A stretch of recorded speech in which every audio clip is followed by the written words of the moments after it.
Bookworms. So last night I finished reading Gone by Michael Grant, so I figured I'd review that for you guys today. But a quick side note before I start, I'm kind of planning to do a video for you guys and upload them every Wednesday from now on, because I feel like you kind of deserve some sort of consistency from me because of how I've been lately. So hopefully, as of today, I'm going to do a review for you every Wednesday. So fingers crossed that works out. Anyway, this book basically is about every adult in the town disappearing.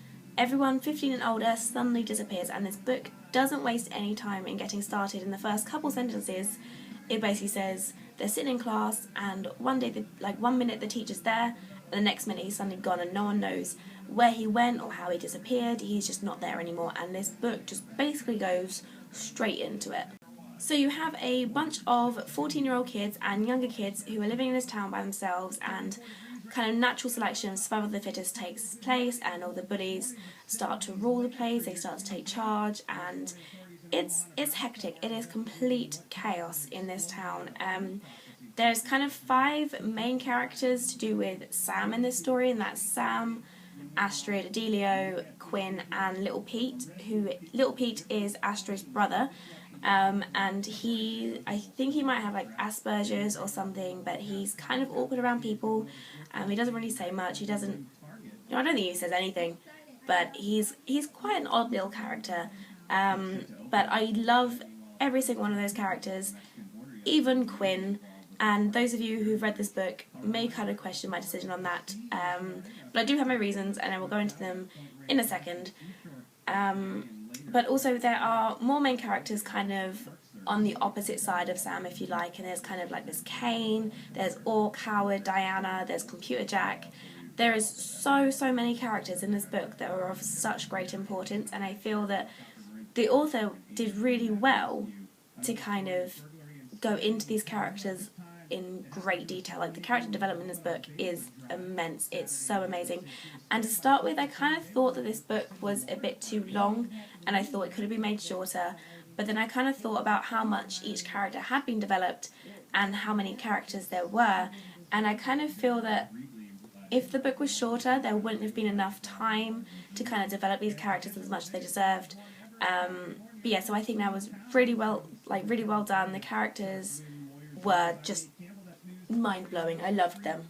So as well as the fact that everyone 15 and older has disappeared, there's like really weird shit going on. Like, this book is insane. Like, it's so weird, but once you kind of just decide to go with it, it makes your reading experience better. Like, I'm not saying the book makes sense once you decide to go with it, I'm just saying you enjoy it more if you decide not to pick up on everything that's kind of a bit weird, because you're going to be there all day, every day, going, oh, that's weird, that's a bit weird.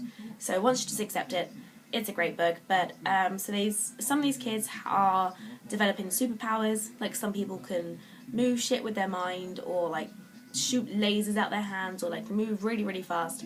And as well as that, there's like animal mutations. So there's like pigeons with talons, and snakes that can fly, and like really big coyotes that can talk.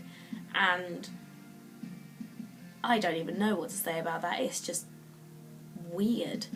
Though one thing I will say is I kind of don't understand why the humans are developing superpowers if animals are kind of developing body mutations. I feel like if there's a snake that grows wings and a pigeon that grows talons, and humans shouldn't be able to be moving stuff with their mind, they should get wings or scales or gills. I don't know.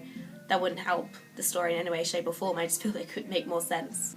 Now, there is like a massive rivalry between the two characters, Sam and Kane, and you just get really invested in these characters and what they're doing and what they're feeling. And actually, while we're on the subject of characters again, I feel like I should defend my opinion of liking Quinn.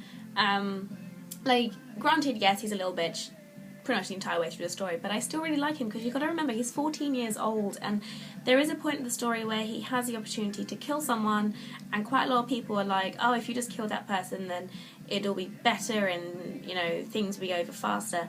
But imagine if you were 14 years old, do you really think you'd be able to kill someone? Because I know that I wouldn't be able to, and I think it's better to have a character like that in a story. And I think another thing that I liked was the fact that I say like and dislike, was the fact that he kept switching sides. Like, one time he'd be loyal to Sam, and then he'd kind of betray him, but I just feel like that's because he's scared, and I just feel it's better to have a story where they're not all brave as lions rushing into battle. And there is actually a character called Orc who ends up killing someone, not on purpose per se, but they were breaking the rules and he was taking charge, and he basically ended up beating his person, and they later died, and it ate him up inside. And I feel that's really realistic, because nobody's going to be able to kill somebody without any sort of like moral remorse about it, especially not a 14-year-old kid. And I think that is one of the things I really like about the story, was that Michael Grant shows that these characters are still children and they're not ready to take on responsibilities, they're not ready to run their lives, they are still kids, and they were forced into a situation where they had to act adult, but they weren't, and it shows, and I'm really happy he included that.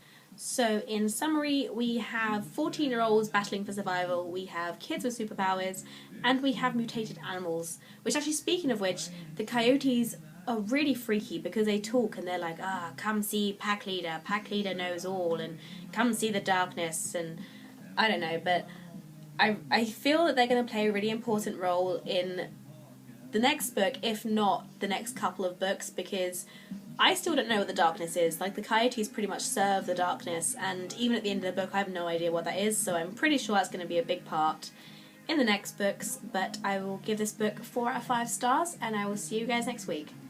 Bye.